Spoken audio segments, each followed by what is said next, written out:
Olha só essa frase. A narrativa Messi x Flamengo x São Paulo virou novela. E olha, virou mesmo.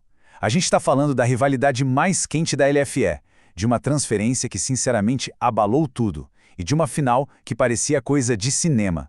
A temporada 3 foi histórica, e tudo começou exatamente aí. E no fim das contas, a novela terminou assim. E que final, hein? Depois de uma virada que ninguém esperava, de um monte de reviravolta, de jogos que deixaram todo mundo sem fôlego, a série de melhor de 7 foi decidida literalmente no último segundo do último jogo. E para fechar o caixão, quem fez o gol do título? Ele mesmo, Messi. O cara que era herói no Flamengo marcando o gol do título pelo São Paulo, justamente o maior rival. É uma imagem que, sinceramente, definiu o fim de uma era e o começo de uma rivalidade que vai pegar fogo. Mas beleza, isso tudo foi temporada passada. O passado é só o aquecimento. Agora a gente está de olho na temporada 4, a temporada Diamante. E ela está prestes a começar, prometendo ser talvez a mais competitiva de todas. Então bora mergulhar fundo e entender o que está vindo por aí. Mas antes de olhar para frente, a gente precisa voltar um pouquinho e entender aquele final épico da temporada 3. Porque a final entre São Paulo e Flamengo, aquilo não foi só uma série de jogos, não. Foi uma verdadeira batalha de narrativas. Sério, que montanha-russa que foi essa final. O São Paulo abriu 2-0, sabe? Parecia que ia ser um passeio. Mas aí o Flamengo, com um Cruz simplesmente imparável, não só empatou, como virou a série para 3-2. O bicampeonato parecia na mão, certo? Que nada, o São Paulo foi lá, ressuscitou das cinzas, buscou empate no jogo 6 e jogando em casa no jogo 7, fechou a conta. Falar que foi dramático é pouco. Enquanto essa guerra acontecia na final da LFE, nas Copas a gente teve duas histórias bem diferentes. De um lado, o Celtic se firmando como uma dinastia, né? Levou o bicampeonato da Copa Santos. Do outro, o Milan, numa final super emocionante contra o Al Nassr, finalmente conquistou a Copa Nascimento. Foi o primeiro grande título do clube na LFE. Um momento que com certeza muda o patamar deles. Beleza. Se as finais foram intensas, a janela de transferências foi, sem exagero, um terremoto. O equilíbrio de poder da liga foi para o espaço. Foi completamente redesenhado. E tudo começou com uma jogada que parece um espelho, uma cópia da maior traição da temporada passada. É inacreditável, mas a história se repete. Assim como o Messi foi para o São Paulo, agora o Ronaldinho, que foi o cérebro do título do São Paulo, está vestindo a camisa do Flamengo. Pensa no tamanho disso. O Flamengo não só trouxe o maior criador de jogadas da liga, ele tirou a peça mais importante do time que acabou de ganhar deles na final. É um golpe duplo e dos mais doloridos. E essa dança das cadeiras não parou por aí não, olha só. Van Basten foi pro Al Nassr para ser o matador lá na frente. O Celtic, que já era uma muralha, trouxe o Saliba. O Milan foi lá e roubou a joia Güler da rival Inter de Milão. E o Galatasaray fechou o gol com o Courtois. Resumindo, o mapa da LFI foi totalmente redesenhado. Ok, com tanta coisa mudando, a pergunta que todo mundo está se fazendo é: e agora? Quem são os verdadeiros favoritos ao título da temporada Diamante? A briga pelo trono nossa está mais aberta do que nunca.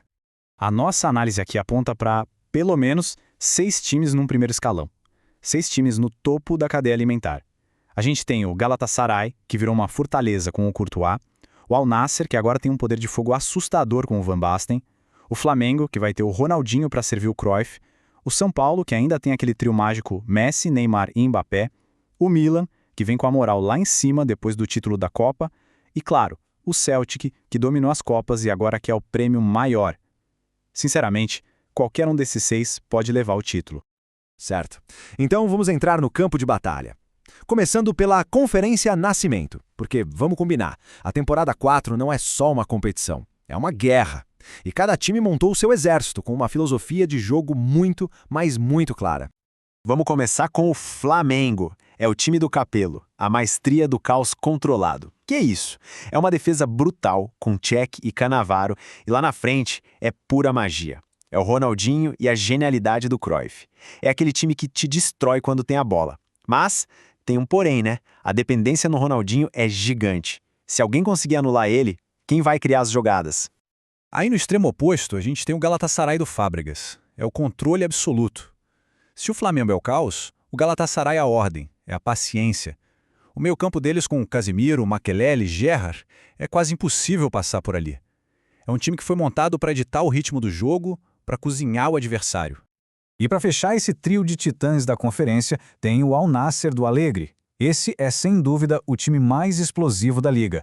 É pura velocidade, pura verticalidade. Eles têm uma defesa dos sonhos com Gvardiol e Nesta, o que libera o Van Basten e o Isaac para puxar o contra-ataque mais mortal que a gente já viu. É um time de alto risco e, claro, altíssima recompensa.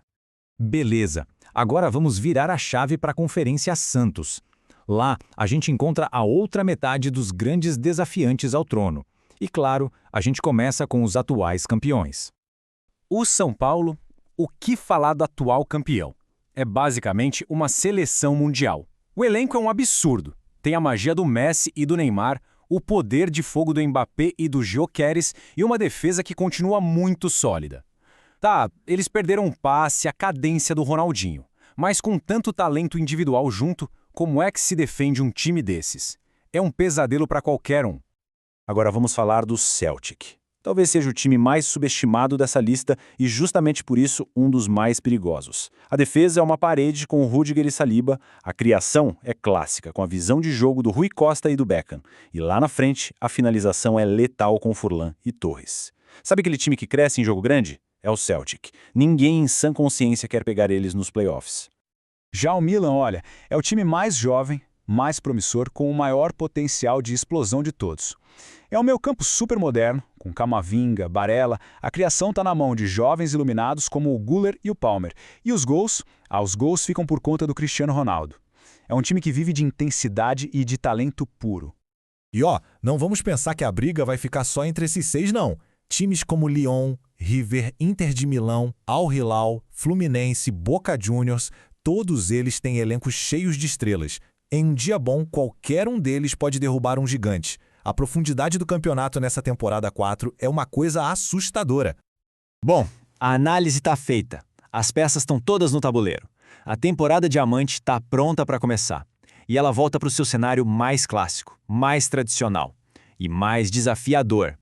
Então, a grande questão é essa. A gente tem 12 exércitos, cada um com a sua filosofia, todos prontos para uma guerra que promete ser a mais equilibrada da história. No fim de tudo, quem vai levantar esse troféu?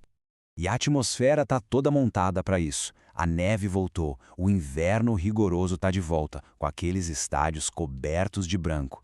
E é nesse cenário que os jogos vão ser decididos. No detalhe, na força mental, num lampejo de um gênio.